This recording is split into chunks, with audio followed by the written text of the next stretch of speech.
Happy Thursday, guys. I am back today with another great dish for you.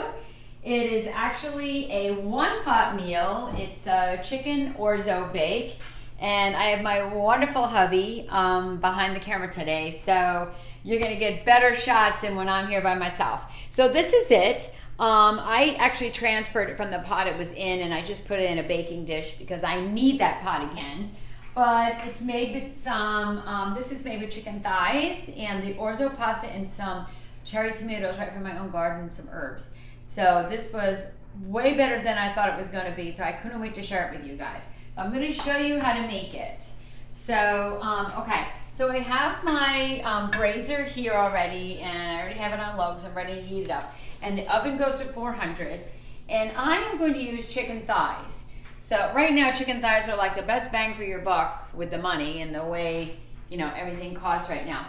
So chicken thighs is the best. And Let's go, Brandon.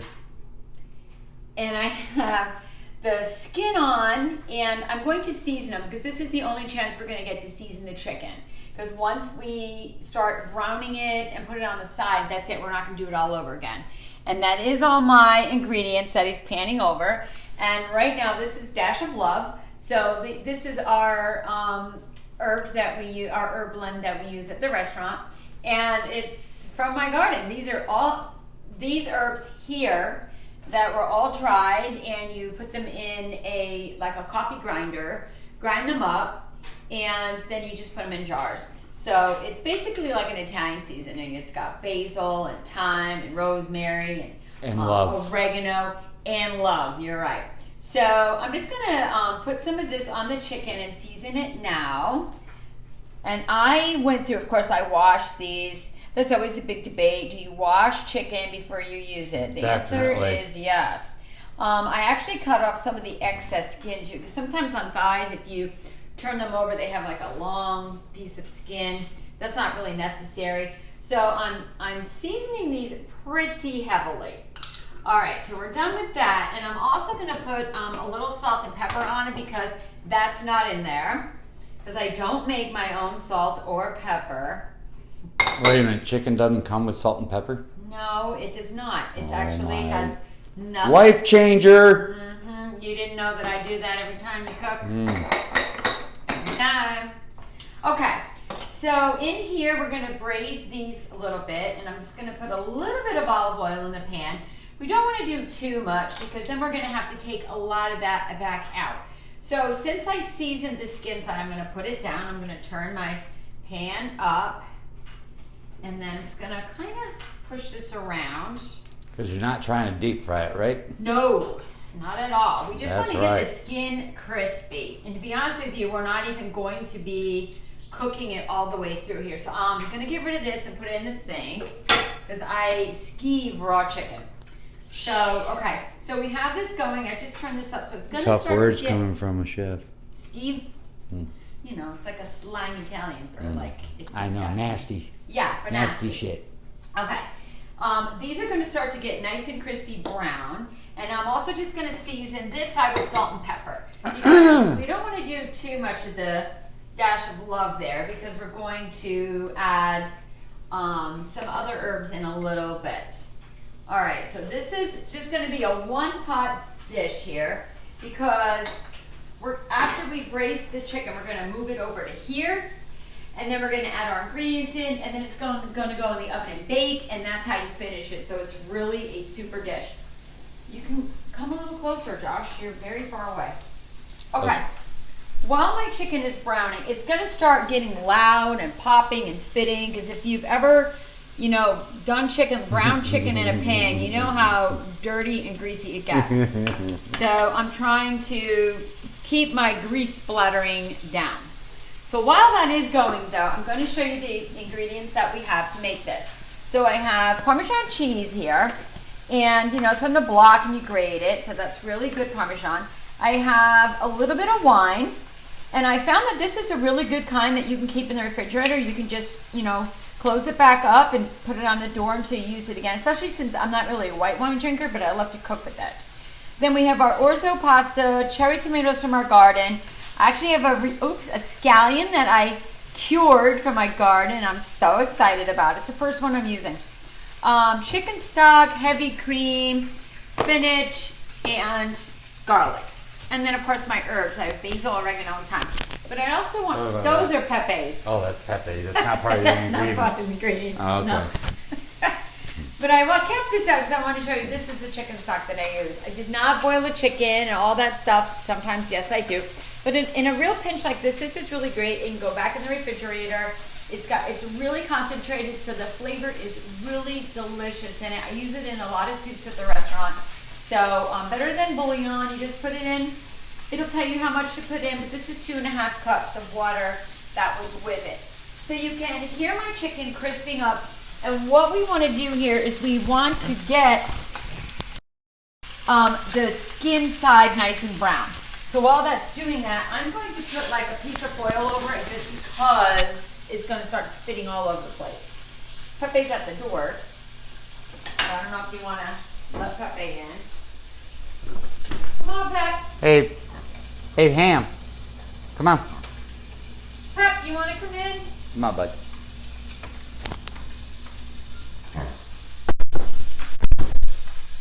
All right. Okay. And you can't have any of this because I am now getting my shallot ready to put in. Okay, so I took the little skin off, and this was my one of my first that I've ever cured in my whole entire life, so I'm super excited. And I even did garlic, so we had them all hanging up. It was kind of cute. And I'm going to get this ready. Take the end off here. Pepe, what do you want? A grape? Here, we'll give him a grape. Wow, he's got a really dirty mouth. Go wash your face, man. Pepe, go wash your face. Come on, go wash your face. And there he goes. If it was only that easy to train men. Okay, just gonna slice up my scallion really tiny here. Because we don't want too much. And we're using the scallion because an onion would be just too powerful for this. Because we want to keep it light. So we just have a couple little bit of like just roughly chopped here. And I'm also going to go ahead and I'm going to cut my cherry tomatoes in half. You see how loud this is getting and it like spits all over. So I know on Amazon they have like these things that you can get to put over top of your pan. But Thank you, everyone, for watching, but I'm not going to go through everyone that's watching. Go ahead, continue. Anyway, they have these little screens, I guess, that you put on for when this kind of stuff happens, but I find that tin foil is just as easy. And it's just one less gadget. If I buy one more gadget, we're not going to have any room in this kitchen, huh? Every day we're getting stuff from Amazon. Alright, so I'm almost done. And this is probably like a pint of cherry tomatoes. I will put up the recipe after. Alright, so you could substitute some things. My daughter called me earlier and she was like, oh, that sounds really good. But I don't have orzo. I only have macaroni. Sure, you can use macaroni. She said, I don't have chicken thighs. I only have chicken breast. You can use the chicken breast. So you guys, sometimes you have to improvise and do what you want. So I am going to turn this down a little bit. This is cooking. And I'm going to try to get my herbs ready. So I've got my tomatoes sliced. I've got my shallot all done. And now I'm just going to take off this. This is oregano and it smells so beautiful. And so I'm going to put some of that in. That's fresh. This is fresh thyme. Any chance that I have to use anything out of my garden, I just go right out there and I pick it, and I love it. So I have these, and then I just have a few basil leaves on here, and take them off. And I'm just gonna, I kind of put them together like this. This is called the chiffonade, and we just roll it like that. And then we just go ahead, keep our fingers away. And then we get down to the end, take off the stems, and it comes out like a long ribbon like this, and that's called a chiffonade. So we're just going to put that over there with the oregano and the thyme. Okay, I'm going to try not to get hurt by getting popped here. And this is what you want to see. Pepe, I wouldn't stand there if I was you. I'm going to try to get these off without taking the skin off. That's exactly what you want. And I'm going to, please come off nicely. Yes. We want to keep the skin on because that's really important for our dish. All right. I'm going to have to get brave here. Do it, baby, do it. Get her done. Woo! Yay, look how beautiful these skins are on here. And this is exactly what you want. It's nice and crispy. I'm going to get this one here that's coming off, but that's okay. Okay, so our chicken is not done. It's not going to be done. I'm actually just going to put this over here in the sink. And I'm going to take this out here. I turn my heat down. And I'm going to take these and I'm going to put them on a plate now. We're going to let these rest over here. Okay. And they're not done. No, I just said that. They're not done. I'm specifying for the viewers. Okay. All right, so I have, you see all this little bit of grease in here and these little brown bits on the bottom. So we're just going to go ahead and we're going to put our shallots in there. And we're going to try to start to saute them down. And our cherry tomatoes. And as these cook down, you know, cherry tomatoes get really soft and they release a lot of natural juices, which is going to be really important in this. And now you can take your spoon and scrape off all those little brown bits in there. There's a lot of flavor in those yet. What you looking for, Peppy? Your toes? Yeah, I know. He's probably looking for more grapes. So let's just give him a couple over here. Here, Pep. There we go. Okay, so these are sauteing down in here. And to this, now that we have like a little bit of tomato and the scallions, I'm going to put in a little bit of garlic. Of course, if you have fresh garlic, that's perfect. Slice it up, put it in. We also dried those. I forgot we have. Yeah, so why aren't we using those after all the hard work? Woman, damn. I had this in the refrigerator, so I'm just going to use it up. Okay, so the tomatoes and the scallions act kind of as a bed for the garlic. If you put garlic right on hot oil, it gets bitter and it burns real. Garlic is very delicate. It packs a lot of bold punch, but it's very delicate to cook. Pepe, he's smelling all these great flavors. That's right. Can they see down in the pan how beautiful this is? I guess. Yeah, look at all this. See these cherry tomatoes. These are right from the gardens. You see different colors I have. Different breeds. I love that because it's just like a nice contrast in the dish. Ernesto's questioning about, well, this isn't done. I think it's a different breed, man. They're not called a breed. It's just a different variety. Well, it's my words, not yours. Okay, it's a different variety. Okay, and now to this, let me see. We've got everything in here. Now we're going to add the white wine. And so this is a Chardonnay. I tried with a Pinot Grigio, but I happen to like Chardonnay when I'm cooking because it's a little more buttery, so a little more smooth. So I'm just gonna maybe go around. That's probably what, 1 glass of wine? No, not even a quarter. I think it is. It's enough to cover the bottom. Okay then. And get these bits off even better. And this just adds like a really nice flavor. This is basically like a white wine, kind of a Parmesan sauce that we're making for this. Look how beautiful it is. Isn't it nice? There's no meat. It's right here. It's gonna be in. It's gonna be in. Okay, the next thing we're gonna put in is the orzo. So if anyone has ever made risotto, you know it's like a long process. You put the risotto in, and then you put the stock in, and then after that reduces down, you put more stock in. It's a long process risotto. But we're not going to do that. We're just going to put in this cup of orzo. Okay. I'm going to pour it right in the pan. And I'm going to try to toast mine up a little bit. It's really supposed to be 1.25 cups, which is probably the rest of that. Okay, and we're going to put this in, if you want to come a little bit closer. This orzo is going to start absorbing all that white wine. And fluffing. It's going to get a little bit hydrated, and it's going to start toasting in here. And that's going to give it a really nice flavor also. See that? It already took up all of that wine that was in there. Sure did. Like a sponge. If anybody's ever made rice... That's a good idea. What? Orzo sponge. No. If anyone's ever made rice-a-roni in the box, it's the same idea. You brown this on the bottom like this. Okay, now we're going to add in all those herbs that I did, the basil, the thyme, and the oregano. And this adds really nice flavor. We're going to get those going. And once these get like warmed up like this, they release a lot more flavor. Smells delicious. Doesn't it? Mm-hmm. Well, I have a whole pan of it, so.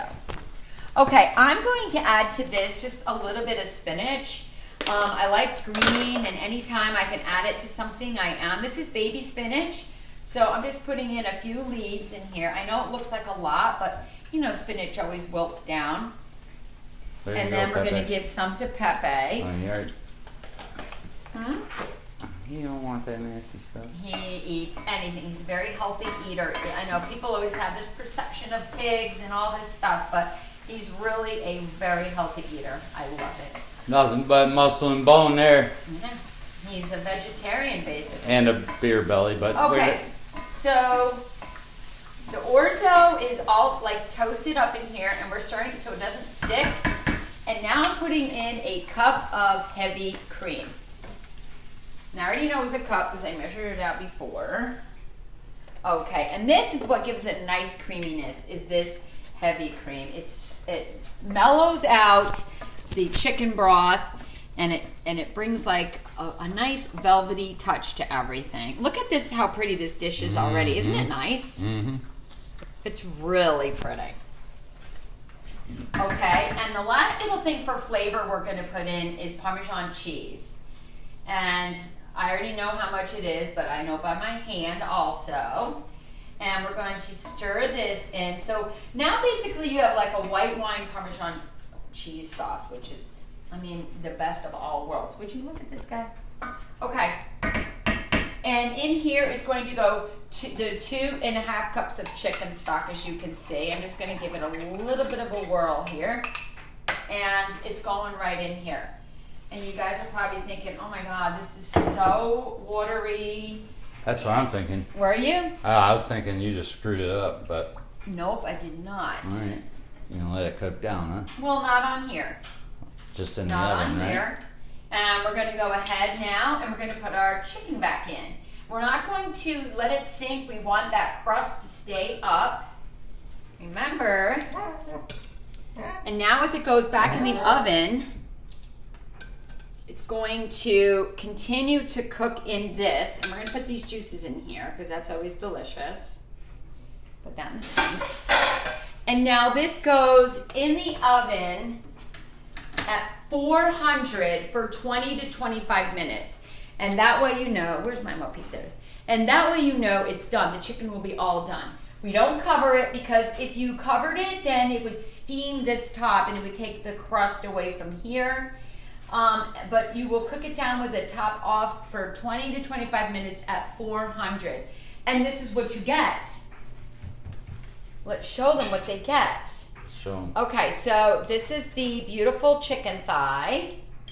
And this is how beautiful the orzo came out. See? You want to try it? I already did. When? Earlier when you weren't looking. Ah, that's always what happens around here. Okay, I'm going to try this chicken with it. I made it earlier because I kind of didn't have a chance to make it this week, like fool around with it. I did it once, but I wasn't sure. It's delicious, guys. That's why you have to season the chicken. Even though it's cooking in here, it doesn't soak up a lot of the liquid. It continues to cook and what it was. So you have to make sure you season the chicken a lot. It's delicious. And this is the real game changer right here, is the orzo with the cherry tomatoes. So good. The white wine, the Parmesan and cream. It's just delicious. And one pot, take it out of the oven and you're done. You can just put it right on your table like that and serve for a family of 4, or in my case, 2 men. you both would eat 2 pieces of chicken, so that, you know. But if you wanted to put more chicken in there, you'd have to have a bigger pot because you don't want to crowd it. And that's it. That's a great meal for you guys. Have a great day, guys. Josh is